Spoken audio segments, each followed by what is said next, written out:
कुठे चाललोय?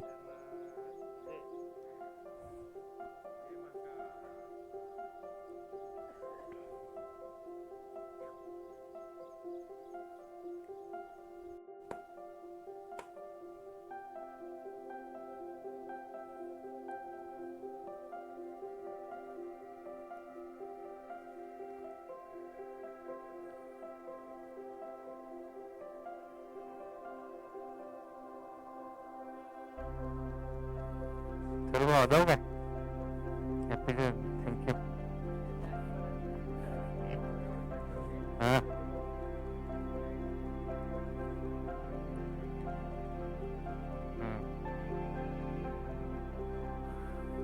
हा हे कर आता असं दे. मंदारला फोन करतील काय? निघायला माहित ना भारी.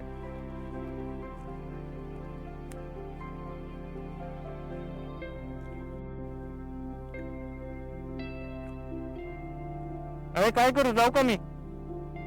येऊ का? गणपती बाप्पा मोरया, मंगलमूर्ती मोरया. जय गणपती बाप्पा मोरया.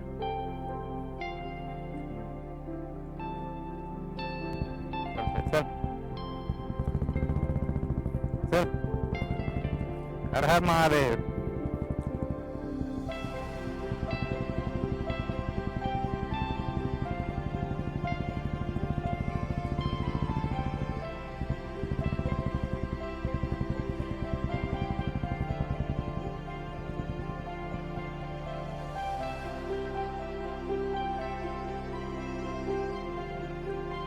हा बाबू येऊ का?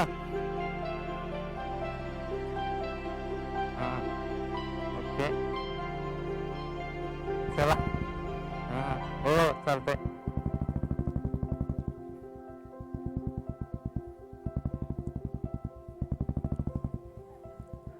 हा हा येऊ दे.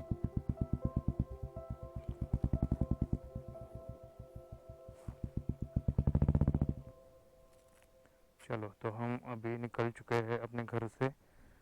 लगभग 1 किलोमीटर आगे आके रुक गए हैं. सब सेटिंग करने के लिए सेटिंग हो गया है. स्टार्टर मार के निकल चुके हैं.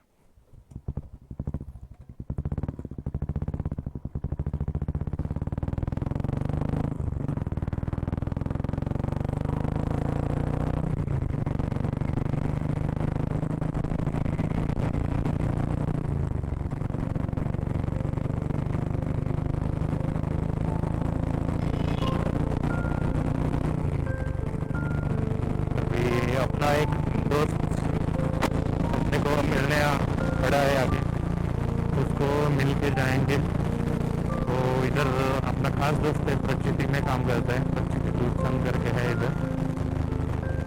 और मेरे को स्पीड का कुछ ध्यान भी आ नहीं रहा है.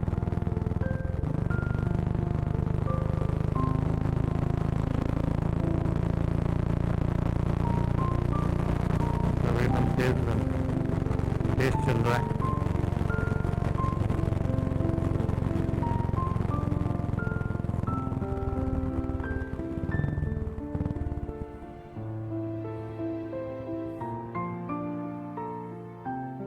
ऐसा कैसे? शूटिंग चालू है.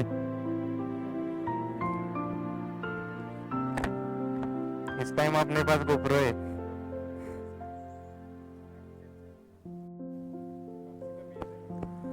एकटाच आहे. अभी सब लोग एकदम ओके से कर रहा हूँ. अभी रिकॉर्डिंग भी चालू है. हिंदी में करूया मराठी में? मराठीत करतो. चल ठीक आहे बाबा. चलो चल.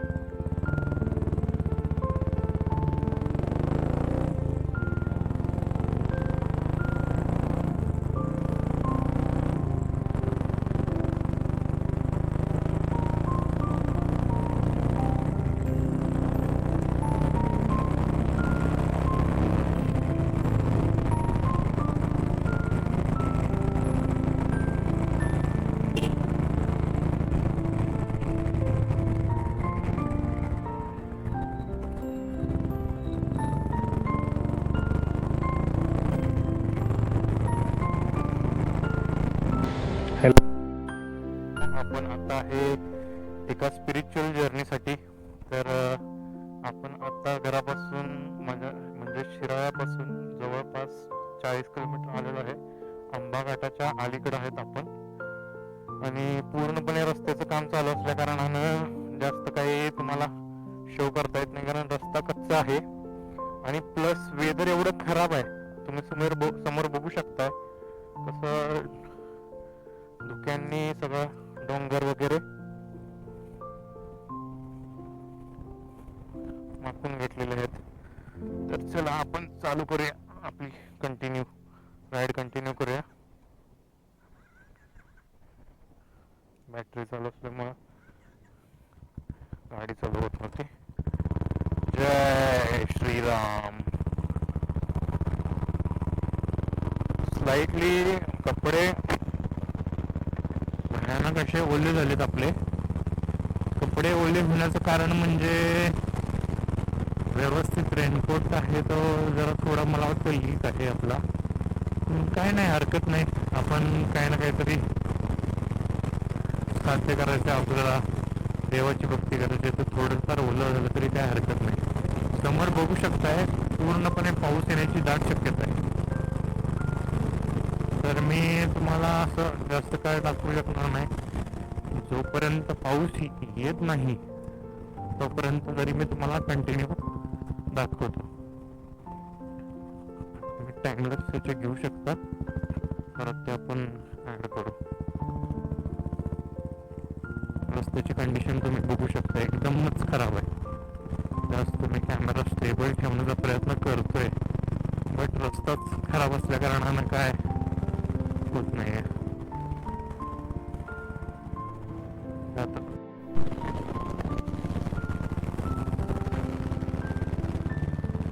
11:05 झालेत सकाळची आणि आपण राईड कंटिन्यू करत आहोत विदाऊट ब्रेक. आपण आत्तापर्यंत 40 किलोमीटर आलेलो आहोत. रस्त्याची कंडिशन तुम्ही बघू शकताय, एकदमच भयावह कंडिशन आहे. पूर्ण असा रस्ता उखडलेला आहे, त्यामुळे गाडी स्पीड पण घेऊ शकत नाही आहे. तरी पण आपण प्रयत्न करतोय बऱ्यापैकी रोड कव्हर करण्याचा. बघूयात. चला, पावसाचं आगमन झालेलं आहे.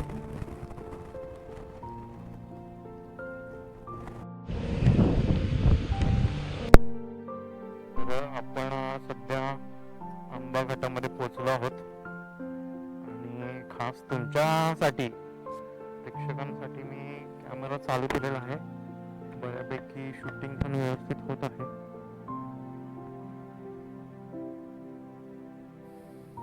जरा गणपती बाप्पा मोरया.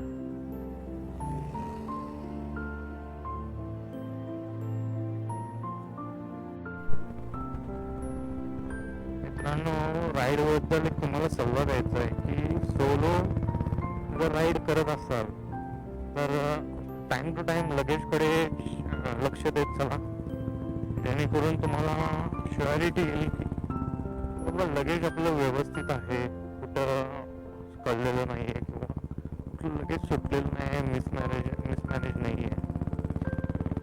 एक आपण मोबाईल माउंट केला आहे तो टाइम टू टाइम चेक करत चला की तो आहे का. नाहीतर काय होतं, माझं थोड्या वेळापूर्वी हा बोल्ट असतो ना तो थोडासा ढिलं झाल्यामुळं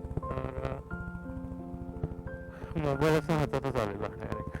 ठीक आहे, लकीली आपला मोबाईल वाचला, पडला नाही. टाइम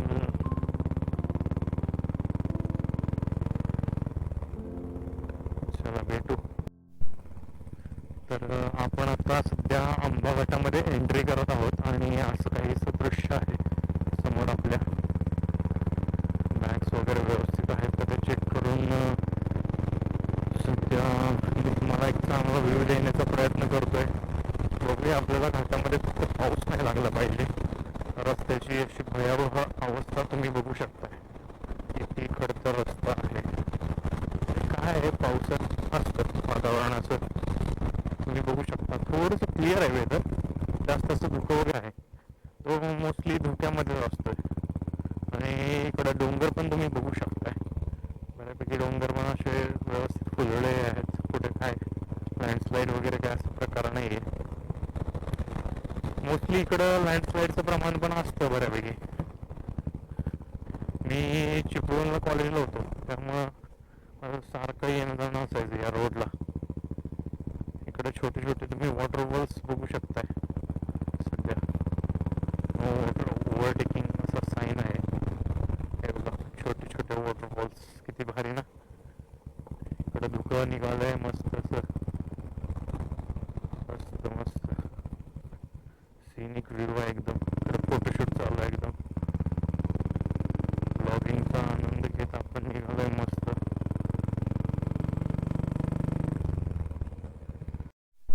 हा व्ह्यू बघणं तरी मस्तच आहे तुमच्यासाठी, सगळ्यांसाठी. काय व्ह्यू आहे ना, भारी मस्त. इकडे फोटोशूट चालू आहे मस्त. असे छोटे छोटे धबधबे तर फार आहेत त्या रोडला. आणि तुम्हाला एक सांगायचं राहिलं की आंबा घाटाच्या जरासच बाजूला, म्हणजे एक 20 किलोमीटर अंतरावरती ना, मार्लेश्वर म्हणून महादेवाचं मंदिर आहे. तिथं तर मल्लिकार्जुन ज्योतिर्लिंग आहे आणि दुसरं मार्लेश्वर ज्योतिर्लिंग, अशी 2 ज्योतिर्लिंग आहेत. तर तिथली स्पेशालिटी अशी की तिथं आपल्याला बऱ्यापैकी धबधबा हा सगळ्यात मोठा आपल्याला वारं बघू शकता तुम्ही. कशा प्रकारे मला दाबले वाऱ्याने. वन्य प्राणी भ्रमण मार्ग, आपल्याला आपण लकी असो तर आपल्याला ते बघायला भेटेल वन्य एखादा प्राणी.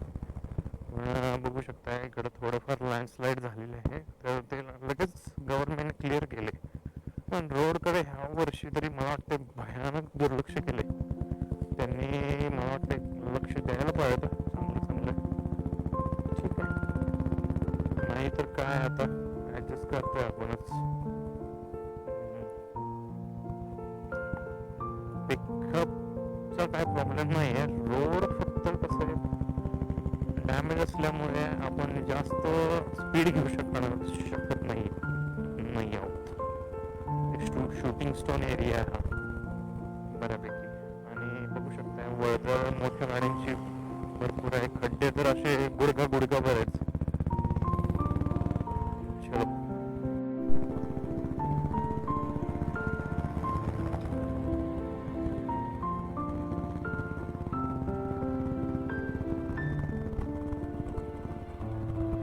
मित्रांनो, आपण आता सध्या रत्नागिरी पासून 40 किलोमीटर अंतराच्या पाठीमध्ये आहोत. आणि तुम्ही बघू शकताय हा घाट कसा पोखरून डबल लाईनचा रस्ता करण्याचं काम चालू आहे. मोठ्या प्रमाणात काम चालू आहे. छानपैकी निसर्गानं आपल्याला साथ दिली आहे निम्म्या रस्त्यातून. तर साथ अशी की पाऊस नाहीये, वातावरण थोडंसं धुकट आहे आणि खूप छान वाटते राईड करताना. रस्ते स्लिपरी नाही आहेत किंवा काय, असं घनदाट जंगल हिरवगार बघायला भेटतंय. तेच तर आहे आपली कोकणाची मज्जा, बरोबर आहे की नाही. रोडचं काम चालू आहे मोठ्या प्रमाणात, त्यामुळं. आणि सूर्यनारायण पण आपल्यावर जरा थोडे खुश आहेत. खुश इन द सेन्स आपली साथ देत आहेत ते, की पावसाला थोडंसं थांबवत आहेत की बाबा रे आपला मुलगा चाललाय रोज राईडसाठी. मी सकाळी सूर्यनारायणना प्रार्थना केली होती की नारायण भगवान पण एका राईडला चाललोय, खरं स्पिरिच्युअल राईड आहे, त्यामुळं तुम्ही मला साथ द्या, पावसाला थोडं थांबवा. आणि ही आपण जी साथ घातली होती मेघराजाला आणि सूर्यनारायणाला, दोघांनीही आपली साथ बऱ्यापैकी ऐकलेली आहे. आणि आपल्यासाठी सुंदर असे रोड, सुंदर असं वातावरण तयार करून एक निसर्गरम्य राईड आपली चालू आहे. आपण आपलं स्पीड लिमिट हे 50-60 असं आहे, कारण रोड कंडिशन पाहता स्पीडचा काही तर उपयोग नाही आहे. आणि ॲक्च्युली मी सावकाश चालवतो गाडी, मला थोडंसं गडबड नाही आहे. ठीक आहे, ट्रेन चुकली, मिरजेला जाईन मी, मिरजवरून रोज गोवा एक्सप्रेस चालू असते, दिल्लीतून राईड करेन. पण उगाच जीव धोक्यात घालून राईड करणं ते मला नाही जमत. ठीक आहे, तिथे जाऊन आणि काय काय होतंय, कसं होतंय ते आणि आपल्याला बघायचं आहेच. आता का तर तिथं आपल्याला सांगितलेलं 2 तास आधी यायला. ओके, आपण ट्रेनच्या 2 तास आधी जाऊ की नाही यात थोडी शंका आहे, पण महादेवांचा आशीर्वाद आहे, 100% होईल व्यवस्थित सगळं. सामान व्यवस्थित आहे.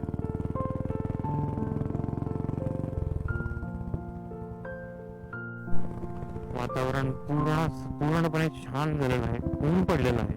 सूर्यनारायणांनी आपल्यावर खरंच खूप उपकार केलेत की असं मोकळीक देऊन वातावरण छान करून प्रवासाचा पण आनंद घेता येतो आणि रस्ता पण छानपैकी कव्हर होतोय. तेच जर पाऊस मेघराजा जर बरसत राहिला असता तर आपल्याला तेवढी मजा आली नसती.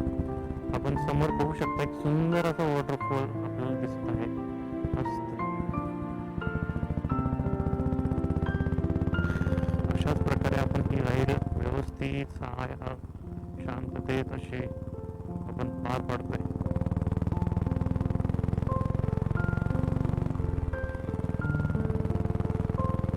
आपल्याला रत्नागिरीमध्ये गेल्यानंतर एक काम आहे छोटंसं. बघूया आपला मित्र प्रथमेश सुर्वे जो की बीटेक फूड टेक्नॉलॉजीसाठी माझ्यासोबत होता. तो तिथंच गद्रे मरीन्सला जॉब करतोय आणि त्याला मी बोलून की एडिटिंग आपल्याला ट्रेनमध्ये बराच वेळ आहे. ओके, त्या वेळेत आपण एडिटिंग वगैरे करू शकतोय. त्या कारणाने आपण बघूया, प्रयत्न करूया, कारण आपल्याला सुरुवातीला इथं पोहोचणं महत्त्वाचं गरजेचं आहे. व्यवस्थित पोहोचणं गरजेचं आहे.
हर हर महादेव शंभो.